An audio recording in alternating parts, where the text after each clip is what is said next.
It's been a big week for the tech giants, mired in issues around online hate. But the question is, are these tech giants good or bad news for the world? Let's speak to renowned futurologist, chairman of 2030 Plus Futures Forum, Mal Fletcher. Hi, Mal.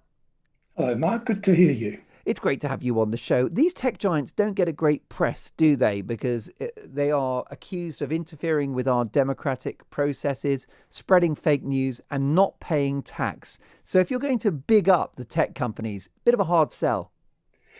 It's a very hard sell, and they don't make it any easier for us. I mean, in terms of space exploration, we're seeing Elon Musk doing his work. We're seeing Jeff Bezos about to take off in a few days' time. Yes. But in some respects, I think these guys are building modern imperial rulerships with themselves at the apex, if you like.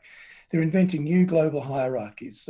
They talk about promoting equality, but very often they leave behind them greater social gaps. For example, they separate people in terms of economics. Companies know that they can't get patents because they've been taken over by the big tech companies, and smaller companies that could innovate on a specific idea and are unable often to do so. So it's not easy to make the case for big tech. It's very difficult. Well, let's deal with the space story. That's an area around which you have a huge amount of knowledge and expertise, Mal. Why is it that the likes of Elon Musk and Jeff Bezos are pursuing space travel? Well, I think they see the benefits of space travel, and we all do. I mean, we look back at the Apollo 11 mission, the NASA missions back in the 60s and throughout the 70s, and we see so many great tech innovations came as a result of that. Everything from cordless portable vacuum cleaners to LED lenses, deep freeze food, all of the deep fried food, rather, in a freezed state. These all came from Apollo and other national missions. So there's great technological advancement, perspectives have changed. We see better the condition of our environment. We get a sense that the Earth is a global ball in space, that we need to hang together and work for its preservation.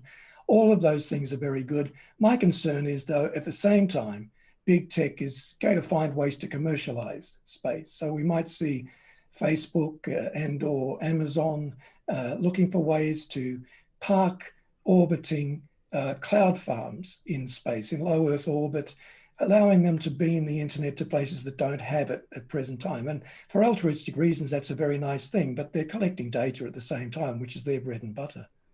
Yes, and clearly what it means is that they own the infrastructure going forward. Is it too late now to control these monopolies, Mal? Has the horse bolted from the stable, or can these businesses be broken up and made more controllable by the state? Well, I think if they're not broken up, they can be severely limited in what they do next. For example, a number of these companies now are looking at becoming major internet service providers. Up until now, most of them have been happy to build on other people's internet service. Now they want to provide that itself. And as I said, they're looking at doing it in space any way they can. We've got Google experimenting with balloons that beam the internet. Facebook is experimenting with balloons and internet drones. So this would create problems in terms of regulation. How do you regulate a service that has no location, no headquarters, any place on Earth? It doesn't have a spot on Earth where you can say that's where it should be regulated. And it's difficult too to block services that are coming from the sky as opposed from other parts. So governments, democratic and otherwise, would find it difficult to control what these companies are doing unless we step in now.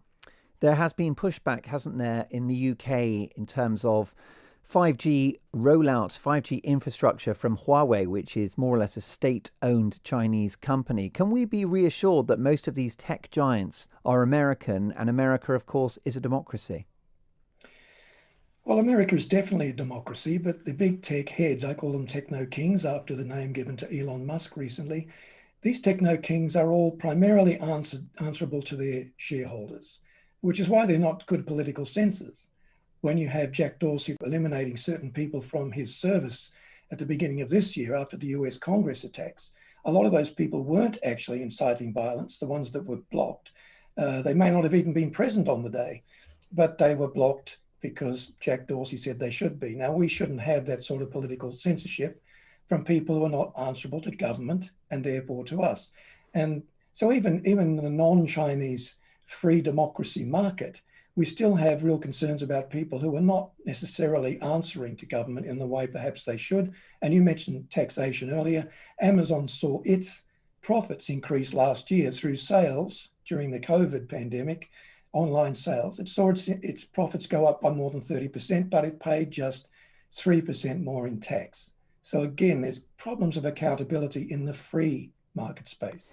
These techno kings, as you call them, are very interested in privately owned smart cities. Tell me more.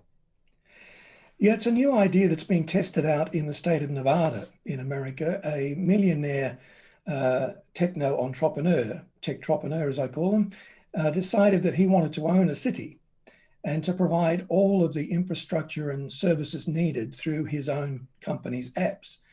And Nevada is now considering making it legal for privately owned companies to set up local governments on privately owned land. Now, that raises all sorts of questions over data collection and eventually over, by extension, control of the citizenry. Whoever has control over the infrastructure of services has tremendous power over what people do and think and their values. So it's an interesting new idea. I personally hope it doesn't get off the ground, but there are those in that legislature that are definitely considering it. And finally, Mal, you are a futurologist. You are the chairman of 2030 Plus, the Futures Forum. Where do you see the tech giants going in the years to come? And will it make the world a better or a worse place? Very, very good question, Mark. I think, to be honest, that it's a mixed bag. We'll see a lot of very good things coming out of, for example, space exploration, but we'll see a lot of negative things too. One of the big negatives for me, I think, is the development of a push towards fully cashless economies. These favor big tech because they generate data every time you use your digital wallet on your phone or every time you make any cashless payment. You're generating data that wouldn't be the case with cash or coins. Cash or coins leave no personal data behind, and 200,000 people, Mark, this year in the UK will be victims of ID fraud, largely as a result of digital systems. So that's an area where I think we need to rein big tech in. It's an area where they could do, if not careful, tremendous damage. Mal, can you let us know where my listeners can find out more information about the work you do? I can, Mark. Thanks for asking. We have a website, 2030, that's the number 2030 plus, 2030plus.com. Mal, fascinating stuff, and I look forward to catching up again soon. Mal Fletcher, chairman of 2030 Plus Futures Forum.